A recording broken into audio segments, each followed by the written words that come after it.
Hi friends, ഞാനിന്ന് നിങ്ങളുമായിട്ട് share ചെയ്യാൻ പോകുന്നത് ഇന്നത്തെയും പോലെ എല്ലാവർക്കും യൂസ്ഫുള്ളായ നല്ല നല്ല ടിപ്സുകളുമായിട്ടാണ്. അപ്പോൾ വീഡിയോ സ്കിപ്പ് ചെയ്യാതെ കാണുക. ചാനൽ സബ്സ്ക്രൈബ് ചെയ്യാതെ കാണുന്ന ആരെങ്കിലും ഉണ്ടെങ്കിൽ പ്ലീസ് ഒന്ന് സബ്സ്ക്രൈബ് ചെയ്ത് സപ്പോർട്ട് ചെയ്യാനും കൂടി മറക്കരുത്.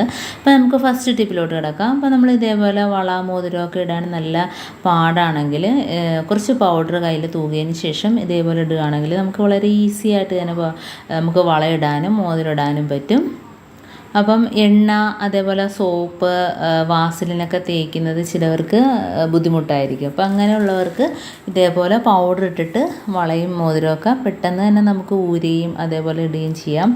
അപ്പം ഇങ്ങനെ ചെയ്യാത്തവരൊക്കെ ഒന്ന് ചെയ്ത് നോക്കുക. അടുത്ത ടിപ്പിലോട്ട് കിടക്കാം. അപ്പം നമ്മൾ ചീപ്പ് ക്ലീൻ ആക്കണമെങ്കിൽ, നനയ്ക്കാതെയൊക്കെ നമ്മൾ ക്ലീൻ ആക്കണമെങ്കിൽ പെട്ടെന്ന് ചെയ്യാൻ പറ്റുന്നതാണ്. കുറച്ച് പൗഡർ ഇതേപോലെ ഒന്ന് ഇട്ട് കൊടുത്തതിന് ശേഷം ബ്രഷ് വെച്ചൊന്ന് തൂത്ത് കൊടുക്കുക.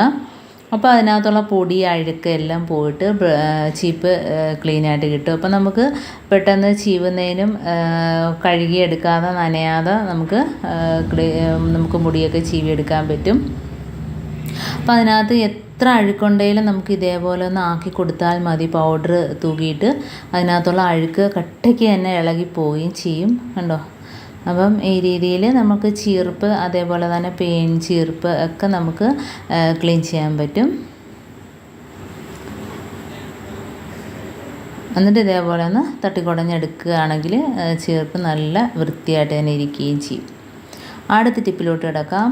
നമ്മുടെ സിങ്കൊക്കെ ബ്ലോക്ക് ആകുമ്പോഴത്തേനും പെട്ടെന്ന് ചെയ്യാൻ പറ്റുന്ന ഒരു ഐഡിയ ആണ് നമ്മുടെ കയ്യിലുള്ള ഹാർപ്പിക്ക് ഒഴിച്ചു കൊടുക്കുക. അപ്പോൾ ഹാർപ്പിക്ക് മിക്ക വീടുകളിലും കാണുമല്ലോ.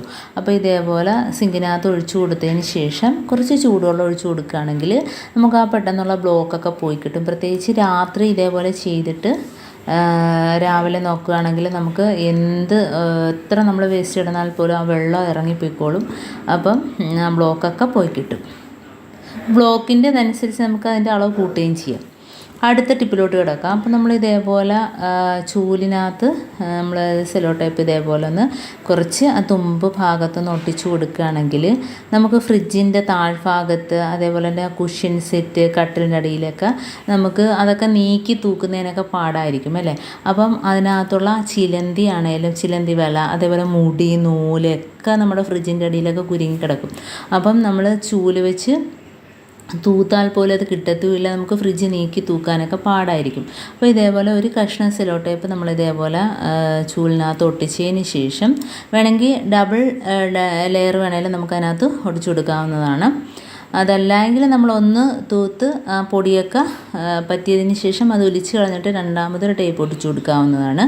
അപ്പോൾ നമുക്ക് ഇതേപോലെ കട്ടിൻ്റെ അടിയിലൊക്കെ, ഫ്രിഡ്ജിൻ്റെ അടിയിലൊക്കെ ഞാനിപ്പോൾ തൂക്കുമ്പോൾ ഞാൻ കാണിച്ചു തരാം. അതിനകത്ത് അടിയിലുള്ള നൂല്, അതേപോലെ നമുക്ക് ഇതേപോലെ ചിലന്തി വല, ഫാനിലൊക്കെ ചിലന്തി വലൊക്കെ ഉണ്ടെങ്കിൽ നമുക്ക് ഇതേപോലെ അടിക്കുകയാണെങ്കിൽ എല്ലാം അതിനകത്ത് പറ്റി പിടിച്ചിരിക്കും. അപ്പോൾ നമുക്ക് വളരെ ഈസി ആയിട്ട് തന്നെ അത് ഒളിച്ച് കളഞ്ഞിട്ട് വീണ്ടും പൊടി ഉണ്ടെങ്കിൽ നമുക്ക് ഇതേപോലെ ഒട്ടിച്ചു കൊടുത്തതിന് ശേഷം ഇതേപോലെ ആക്കും. അപ്പോൾ അതുകൊണ്ട് ഫ്രിഡ്ജിൻ്റെ അടിയിലൊക്കെ നമുക്ക് ഇതേപോലെ എടുക്കുകയാണെങ്കിൽ കണ്ടോ, മുടി, നൂല് എല്ലാം അതിനകത്ത് കയറിപ്പറ്റും.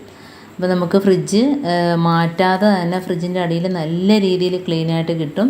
ഒന്നും തന്നെ അതിന് അടിയിലൊന്നും കിടക്കത്തില്ല. ഇതേപോലെ ചെയ്താൽ ഫ്രിഡ്ജിൻ്റെ ആ കാൽഭാഗത്തൊക്കെ ചുറ്റിയിരിക്കുന്നതെല്ലാം കണ്ടോ ഇതേപോലെ ഇങ്ങ് വരും. ഇപ്പോൾ നമ്മൾ ഇതേപോലെ ടേപ്പ് വലിച്ചു കളഞ്ഞ ശേഷം അടുത്തത് വീണ്ടും ഒന്നുകൂടെ ഒട്ടിച്ചു കൊടുത്താൽ മതി. ഇനി നമ്മുടെ കയ്യിൽ ഇതേപോലത്തെ ബ്രഷ്, നമ്മളിതേപോലത്തെ ചൂലുണ്ടെങ്കിൽ, ഈ പ്ലാസ്റ്റിക്കിൻ്റെ ഈ ചൂലുണ്ടെങ്കിൽ നമുക്ക് ഒന്നുകൂടെ എളുപ്പമായിരിക്കും കേട്ടോ.